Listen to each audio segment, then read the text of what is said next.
Hi, I'm Joe, and today we'll be talking about the Navigation Acts and mercantilism. We will discuss what they were, why they were made, and how they navigated the colonies to the Revolution. So, first things first, after the 7-Year War, Britain was in debt, like a lot of it.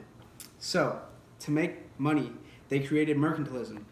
And since the New World was still, new, the colonies were a source of raw materials and natural resources.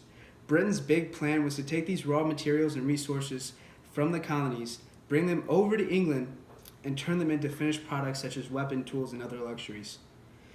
Then they would take these finished products, take them back to the colonies, put a large tax on them so they can make profit.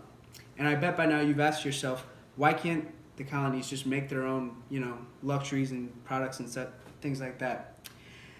Well, I'm sure they would have, but since they're, a new country and everything like that, they didn't have the technological advancements that Britain had to make the products. So they were pretty much forced to buy the products so they can get by on a day-to-day basis. Over time, the colonies started to get upset because of the taxes that Britain put on the products that they sold to the colonies. The colonies also got mad because Britain wouldn't let them have any representation in the government.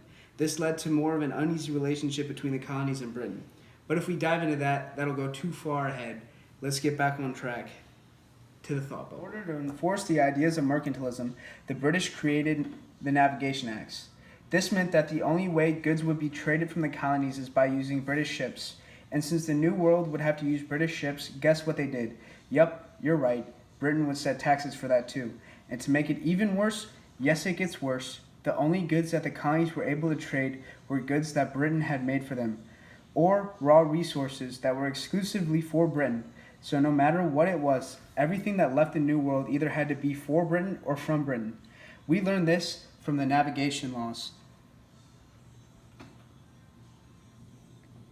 So, to summarize what this meant, whatever the colonies sold benefited the British. Mercantilism and the Navigation Acts actually played a huge part in stirring the pot when it comes to the Revolution. The colonists absolutely hated the taxation that the British put over their products. They also resented the control that Britain had over them, and they felt as if their rights were being threatened.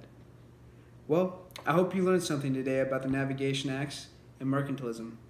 Thank you for watching.